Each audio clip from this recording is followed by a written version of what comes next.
Well, it's personal between me and you, and I'm going to do you some serious harm, you big stiff idiot. The untouchable True School Sports Empire proudly presents something the boxing game's been missing. Hey, what's going on? It's your boy BT, and I came here to talk some boxing with the thousands of True School Sports subscribers. Now, I'm out here in Round Rock, Texas. Thank God this is my last video in Round Rock, Texas, because I'm going home soon. Thank the Lord. But listen, man, February 12th, save the date. Gonna be a really interesting fight, or at least I think it's an interesting fight.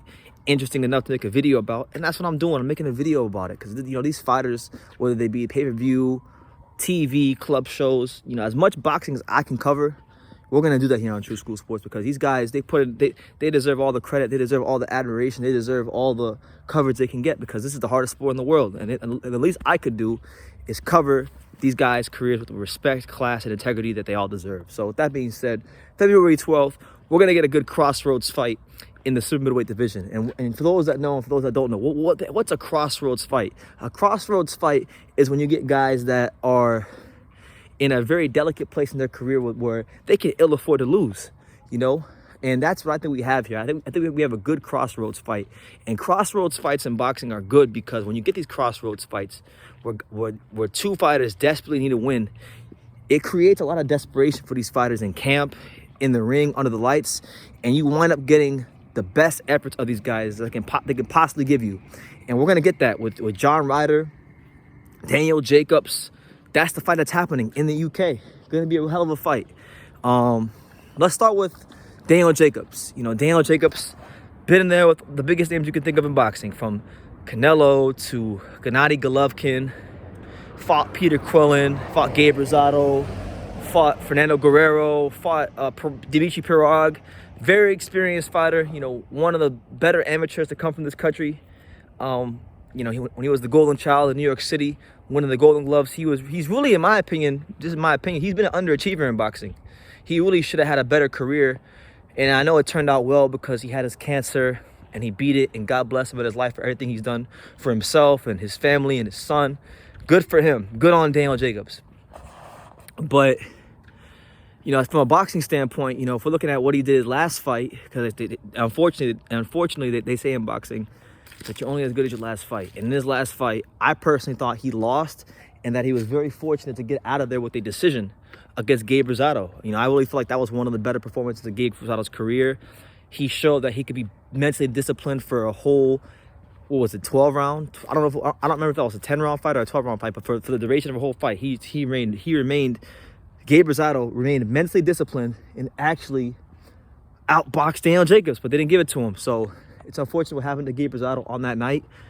But now Jacobs has John Ryder in front of him. And John Ryder's a guy that, in my belief, he's been on the wrong side of boxing politics a lot. I mean, a lot. Obviously, when he fought Callum Smith, that was the worst robbery of 2019. It was horrible. It was an atrocity unlike very few atrocities we've seen in a boxing ring before, because he beat the shit out of Callum Smith. And they robbed John Ryder just so they could use Callum Smith as an opponent that had zero chance against Canelo Alvarez. And truth be told, Ryder might have more losses than Callum Smith, but John Ryder would have did better than Callum Smith did against Canelo.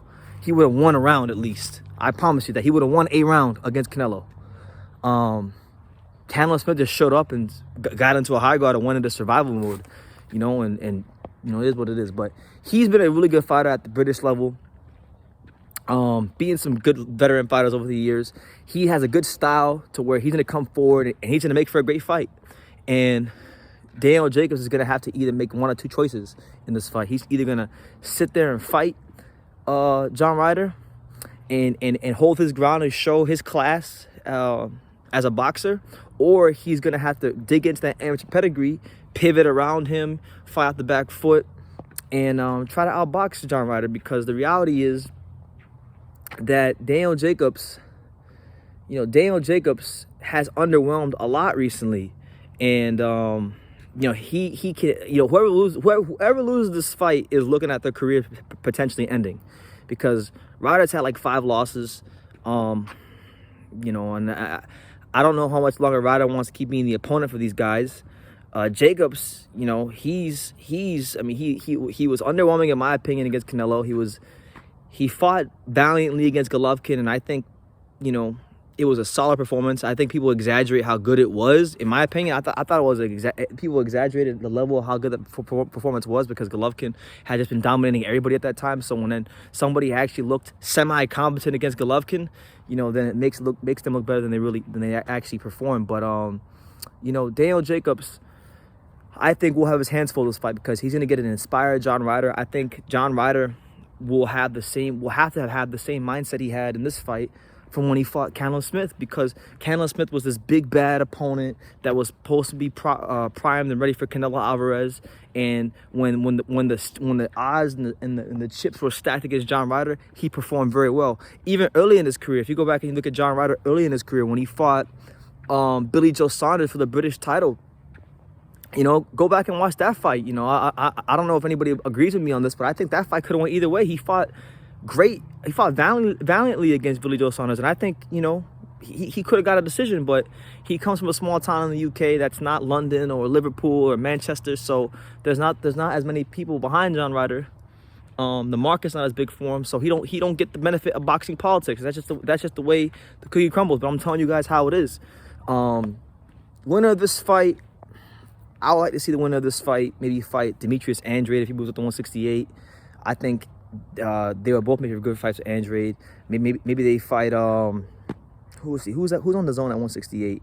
You guys let me know who do you think the winner of this fight should fight, because I can't think of anybody right now off top who could fight these guys. Maybe Gabe Rosado could fight John Ryder, or maybe they could do the Jacobs rematch on the undercard, because I think the Rosado Jacobs fight was extremely close, and them two don't like each other, and it's Philly versus New York, so it's very marketable. You know, I'm sure there's good matchups out there for the winner of this fight, but it's a good fight, a good Crossroads fight.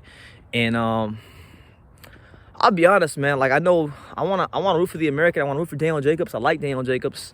He's a good guy, but man, like, I just really feel for John Ryder. I really feel like John Ryder has been so hard done by boxing politics at times, especially with that Canelo Smith fight, because anybody who watched that fight, anybody who knows a lick about boxing, and you don't even got to know a lick about boxing to know that John Ryder beat Canelo Smith, and the fact that they stole that man's dream of being a world champion just to prop up a guy in Canelo Smith who fought Canelo, and he went in there not to win, but to survive, to shell up and survive from round 1 to round 12. He didn't believe he could win that fight, and he took that fight for the money. And they used that fight they used the John Ryder fight to prop up Canelo Smith.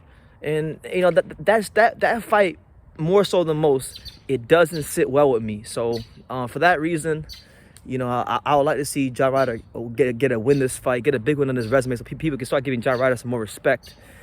And Daniel Jacobs can just hang it up after this, because he's already had his big paydays. He's already fought the Golovkins and the Canelos and all these guys, and you know, he came up short every time. You know, so that's just my opinion. But you guys let me know what you think. It'll be a momentous occasion, February 12th, when John Ryder takes on Daniel Jacobs. I'm actually very excited for this fight, and may the best man win. So you guys leave your comments down below.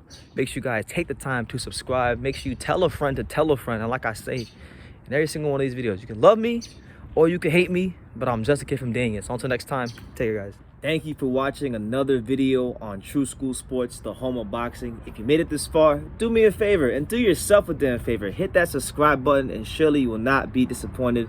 You know, True School Sports bringing you the latest and greatest, the untouchable, you know, boxing content, interviews, news videos, breakdowns, live fight reaction extravaganza. We've got a great community of people here, boxing fans all over the world, from America to the UK to Australia, and on and on and on. So join the empire today. Hit that subscribe button. Take care and God bless.